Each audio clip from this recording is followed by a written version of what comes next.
The stars were bright above the Orion spire, shining like endless eyes in the void, and the chamber of the Galactic Council stood silent for a moment as the human delegation entered.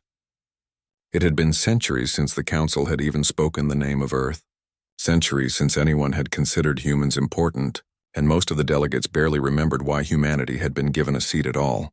The chamber was filled with giants of history, species that had walked among the stars before humans had lit their first fires, beings of crystal and scale and light, and when they looked at Daniel Harris and Claire Morgan, they saw nothing more than fragile newcomers. Daniel was a diplomat, tall but not imposing, with calm eyes that missed nothing, while Claire was a soldier who had lived through wars on the frontier, carrying scars that spoke louder than words. They walked with steady steps, but they knew every gaze was filled with doubt and contempt. Whispers moved through the chamber like a slow wave, the voices of ancient empires dripping with amusement. The crystalline Keth shimmered in their high seats, their voices like breaking glass as they murmured about the foolishness of humanity, calling them reckless and weak. The Draxan, tall and scaled like living mountains, rumbled deep laughter that shook the floor, mocking the thought that humans could ever stand equal.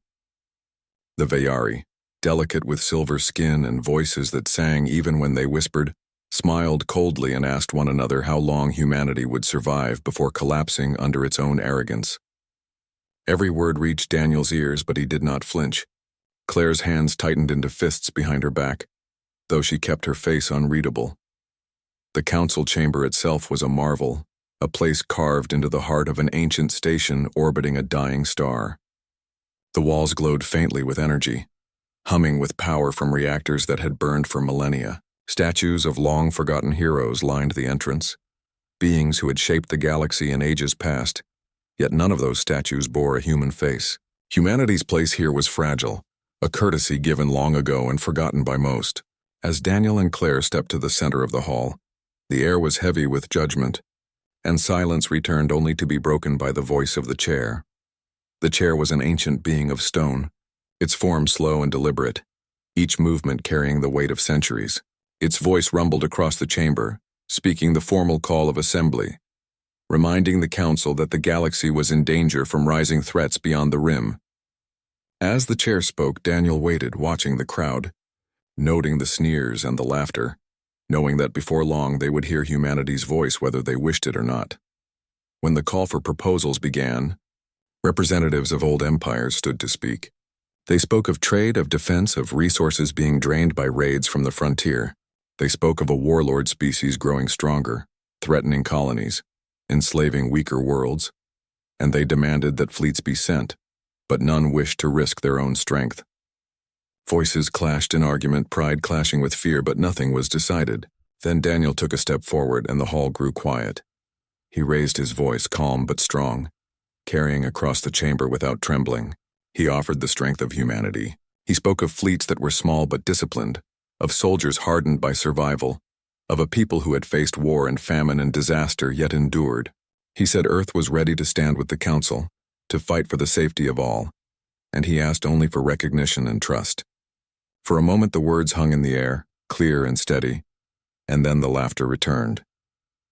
The Keth Elder struck the floor with crystalline limbs, mocking the short memory of humans. The Draxan leaned forward, scales catching the dim light, and roared that humans could not even defend their own world without help. The Veyari laughed in their silver voices, calling humans dreamers who mistook courage for power. The chamber filled with ridicule, their voices blending into a storm of scorn. Claire's jaw tightened until her teeth ached, but she said nothing, standing tall as Daniel held his ground. Daniel's reply came after the noise began to fade. He spoke without raising his voice, yet every word cut through the chamber like steel. He said, "You see weakness, but weakness is not what you think it is. You think patience is cowardice. You think short lives mean short will, but you are wrong. Humanity has always been underestimated, always dismissed, and every time we rise stronger. One day you will see, and when that day comes, you will remember these words." The silence that followed was uneasy, not respectful, but not mocking either. The chair moved again, slow and thoughtful, and then declared the matter closed for now. The council turned to other debates, pretending the human words were no more than noise, but the seed had been planted. Daniel and Claire returned to their seats at the edge of the chamber, the weight of 1,000 eyes still pressing down, yet inside they carried the same fire. Humanity had been insulted, ignored, mocked, but they knew that soon the galaxy would learn the truth again. The council chamber was filled with voices that carried pride and arrogance, and the humans sat in silence as the debate raged on around them, and Daniel Harris kept his calm face, though inside he knew that every insult directed at his people was meant to remind them that they were seen as weak and unworthy, and Claire Morgan stood near him with her hands locked behind her back as she listened to the words that cut deep. But she did not let her anger show, because she knew this was not the moment to break. The warlord fleets were already pushing at the edges of the council. Territories and colonies were falling, and cries for help echoed across the stars, yet the council argued about who should send aid and who should bear the cost, and no one wanted to risk their strength. It was the same pattern that had repeated through centuries of council politics, and Daniel watched and thought about how dangerous it was for these rulers to hesitate while lives were being destroyed. The Keth spoke with their crystalline tone, saying that humans should step aside and let real empires deal with the matter, and the Draxan pounded their heavy fists on the table and growled that humanity was unfit for war, and the Vayari laughed like silver bells in the air and called humans reckless dreamers who had no discipline. Daniel only replied once, and his voice was calm and firm, and he said that humanity would offer its strength whether the council welcomed it or not, because Earth would not sit idle while the frontier burned.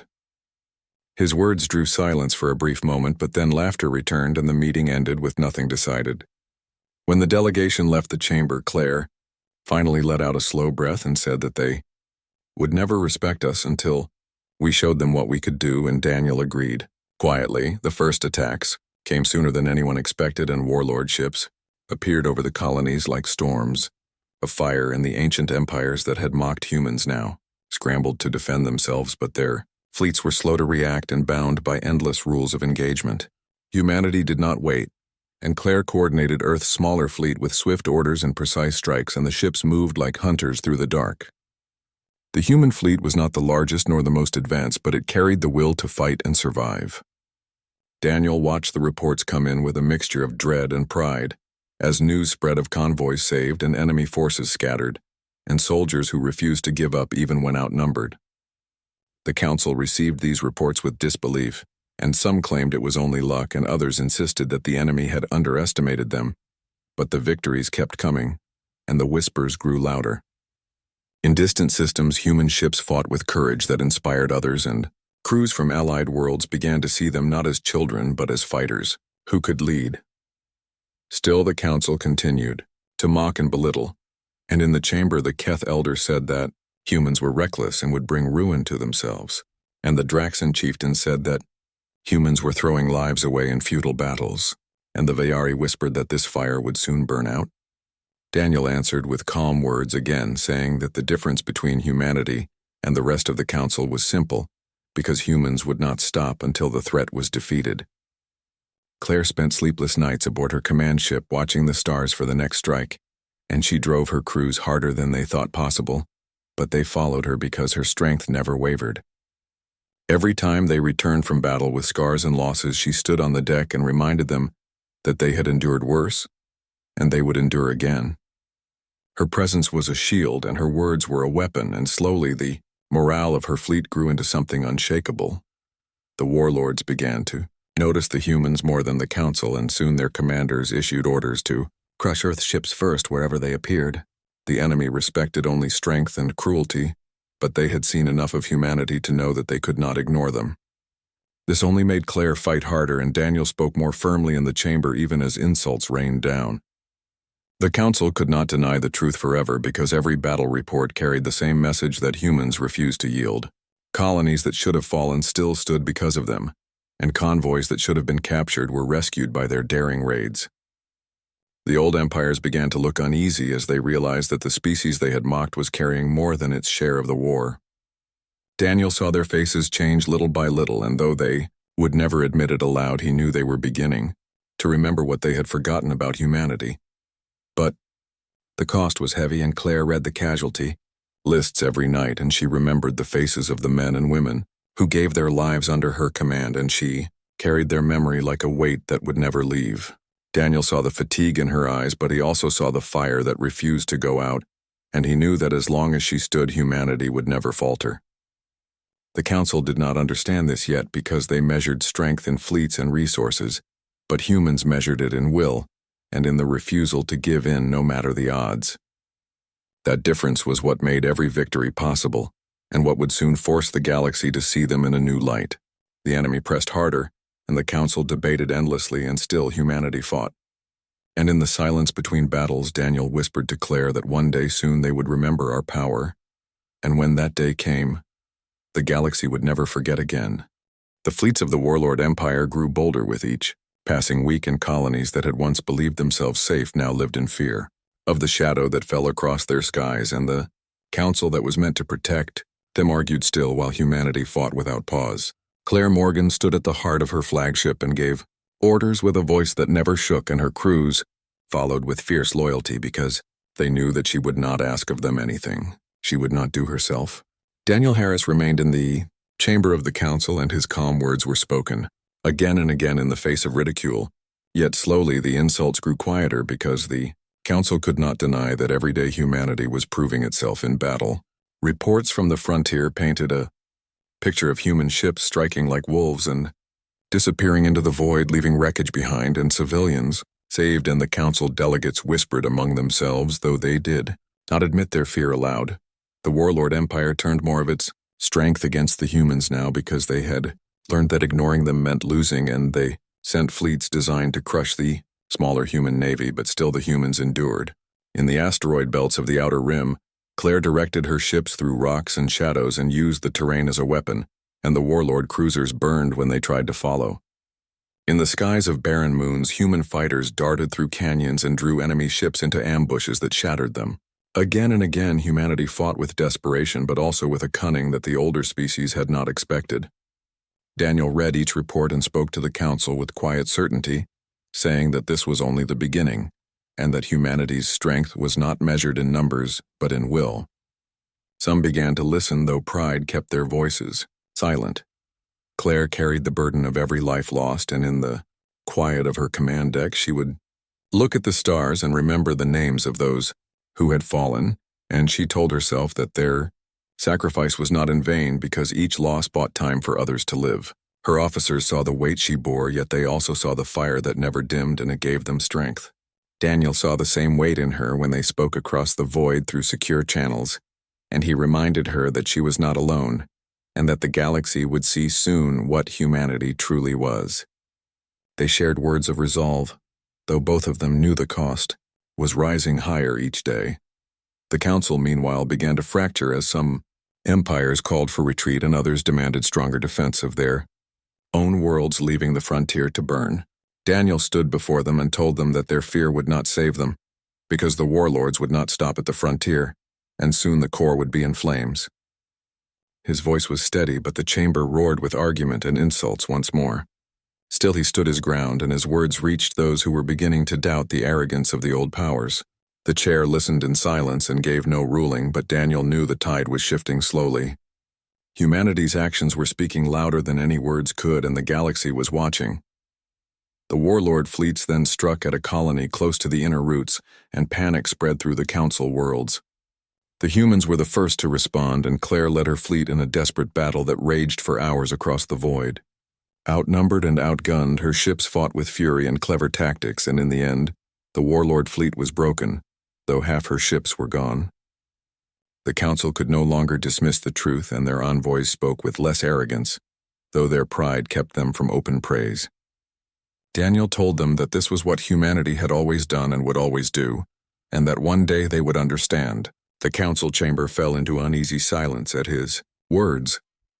In the quiet that followed the battle, Claire stood on her bridge looking at the wreckage that drifted in the dark, and she thought of the men and women who would not return home, and she felt the weight, heavier than ever, but she also felt the fire stronger because their sacrifice demanded victory. She vowed that she would not stop until the warlords were broken. Daniel carried that vow into the Council chamber, and his calm voice told the galaxy that humanity was here to stay and would not be ignored again. The whispers grew into fear, and the arrogance of the old empires cracked, though they tried to hide it. Humanity had become the shield that others hid behind, and soon the galaxy would have to admit the truth that they had forgotten our power. but we were showing them again. The war spread deeper into the council.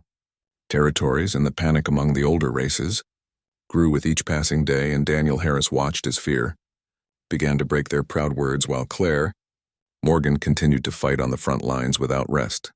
The council still argued about strategy and resources and who should take the risk while colonies burned, but slowly desperation forced them to turn toward the humans they had mocked for so long.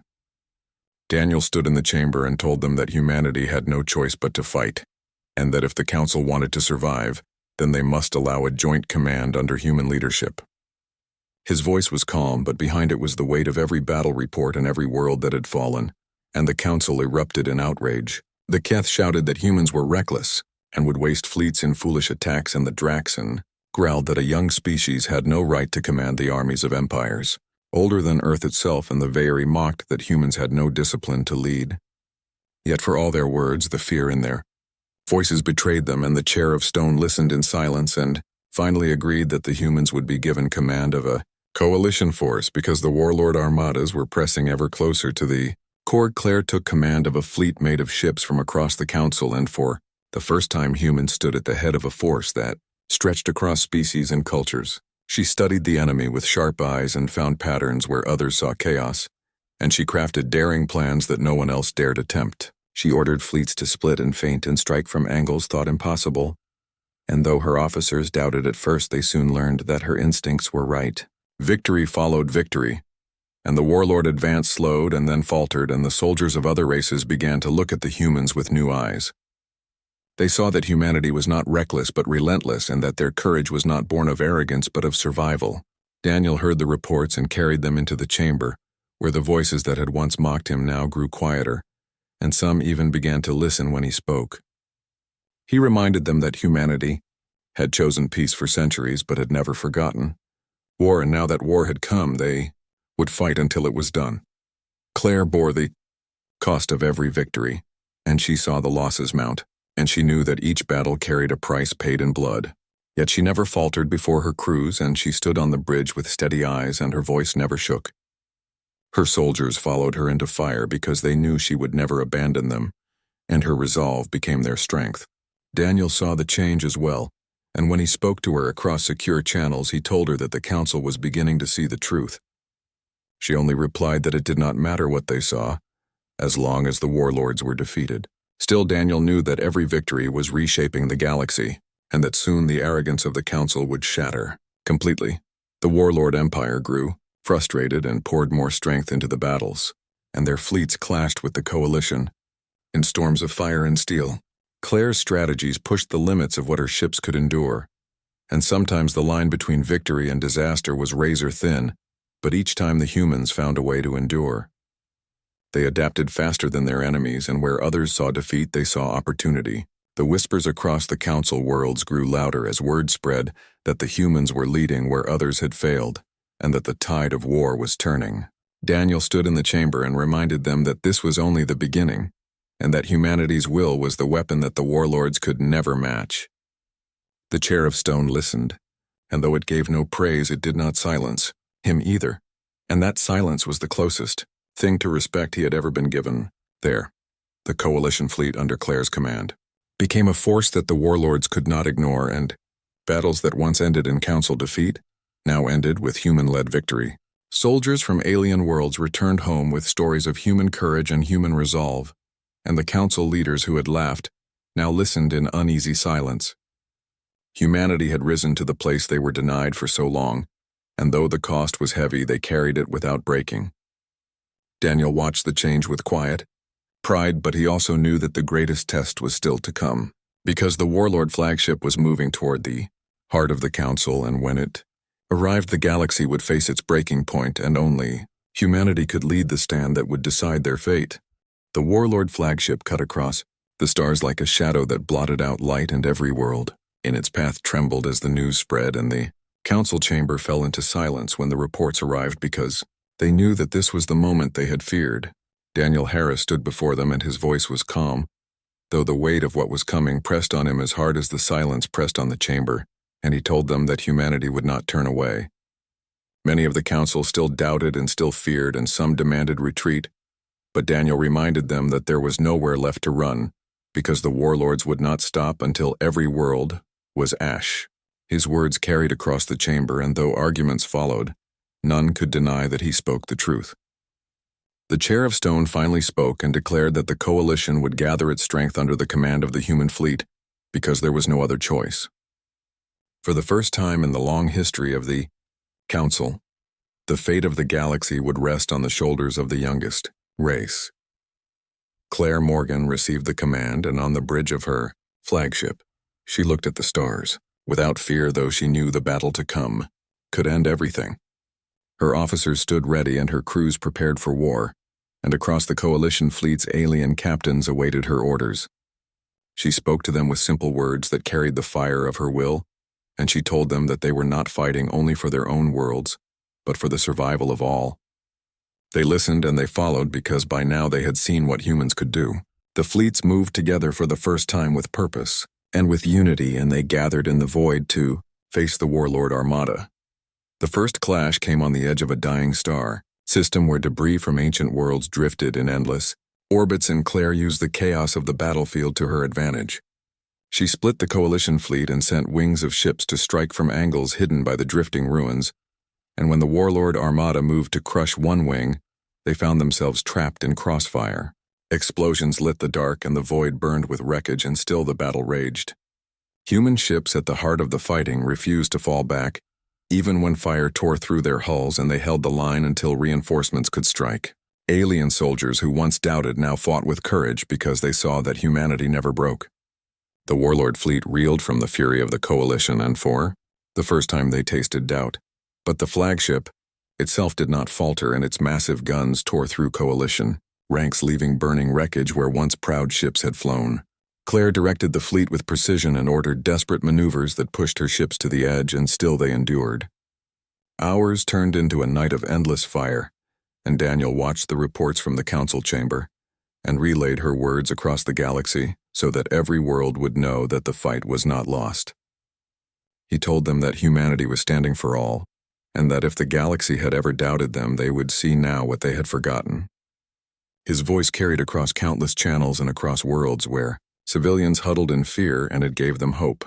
The battle stretched on, and Claire knew that the flagship had to be faced directly or the coalition would break. She ordered her fleet into formation and led them herself against the massive ship, and the clash shook the stars. Her flagship was battered, and her crew fought through fire and wreckage, yet none abandoned their posts. Fighters dove at the enemy like arrows of light, and cruisers struck at its flanks again and again, though the flagship's armor seemed unbreakable. At last, Claire gave the order for a maneuver so dangerous that even her closest officers hesitated. She told them that there was no other way, and that the war would end here. With grim resolve, they obeyed, and the coalition fleet struck as one, driving into the heart of the enemy line. The flagship loomed before them, and its guns tore ships apart, but humanity did not turn aside.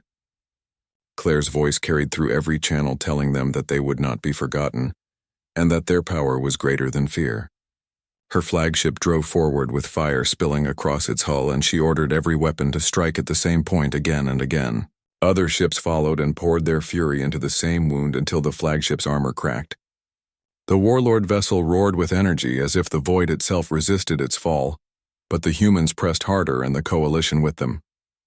At last, with a final storm of fire, the flagship broke apart, and the explosion lit the dark brighter than any star. Silence followed as the debris scattered into the endless night, and the warlord armada faltered and fled.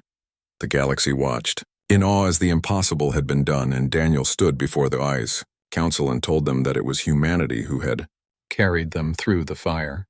The chamber was silent, and no insult came, and no mockery followed. The Chair of Stone bowed its head in solemn respect, and though no words of praise were spoken, the truth was clear. Humanity had shown them again the power they had forgotten. Claire stood on the bridge of her battered flagship and looked at the stars and thought of those who had been lost, and she felt both grief and pride. She knew the war was not fully over, but the turning point had come, and the galaxy would never again doubt what humans were capable of. In the silence after the battle, the coalition fleets saluted the human flag, and across countless worlds people spoke the words that would echo through history, that they had forgotten our power, and we had shown them again.